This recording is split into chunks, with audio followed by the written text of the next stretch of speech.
We think of modern Europe as a region of culture, democracy, and peace, as having escaped history. But that escape is largely due to the Americans' restructuring of all things European. What lies under the historical veneer of calm is the most war-torn and strategically unstable patch of land on the planet.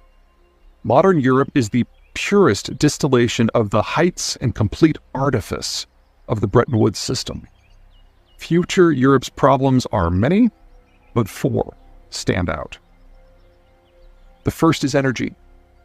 The Europeans are more dependent upon energy imports than the Asians, and no two European countries think the problem can be solved the same way. The Germans fear that not having a deal with the Russians means war. The Poles want to deal with anyone but Russia. The Spanish know the only solution is the Western Hemisphere. The Italians fear they must occupy Libya. The French want to force a deal on Algeria. The Brits are eyeing West Africa. Everyone is right. Everyone is wrong. The second is demographic. The European countries long ago aged past the point of even theoretical repopulation, meaning that the European Union is now functionally an export union. Without the American-led order, the Europeans lose any possibility of exporting goods, which eliminates the possibility of maintaining European society in its current form. The third is economic preference. Perhaps it is mostly subconscious these days, but the Europeans are aware of their bloody history. A large number of conscious decisions were made by European leaders to remodel their system with a socialist bent, so their populations would be vested within their collective systems. This worked.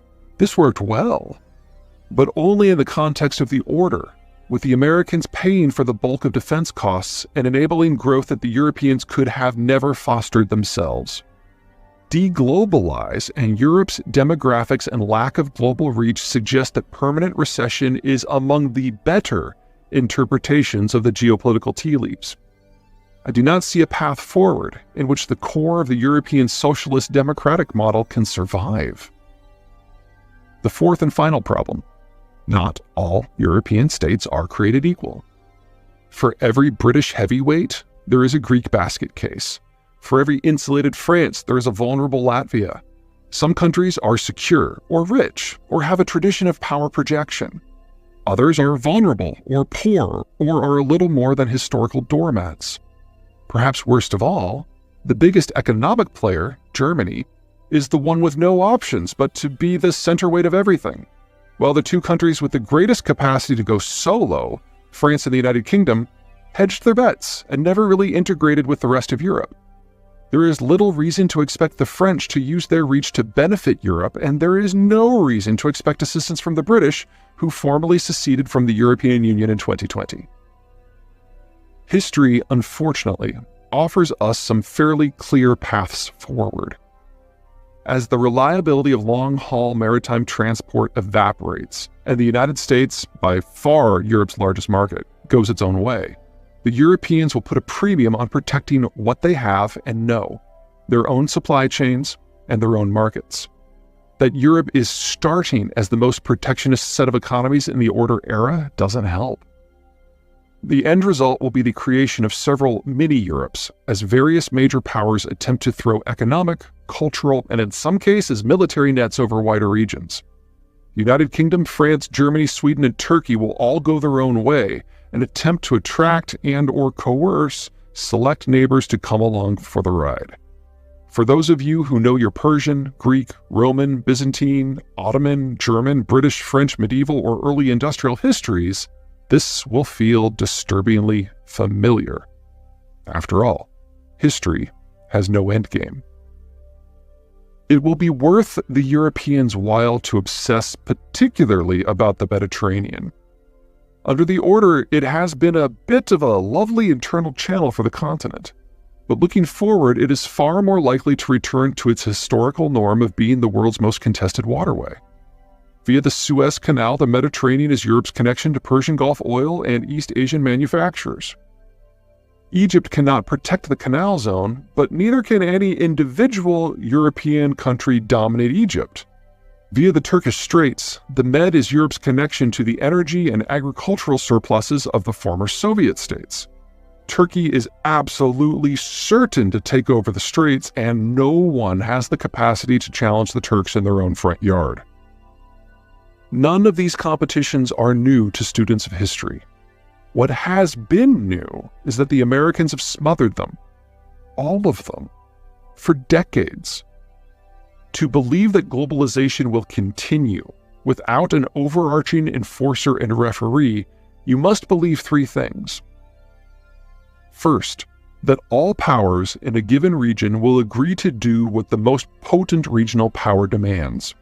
That the Japanese and Taiwanese will accede to Chinese efforts to redefine the structural, economic, political, and military arrangements of East Asia. That the French, Poles, Danes, Dutch, and Hungarians, among others, will actively transfer wealth and control to Germany as the Germans age into obsolescence.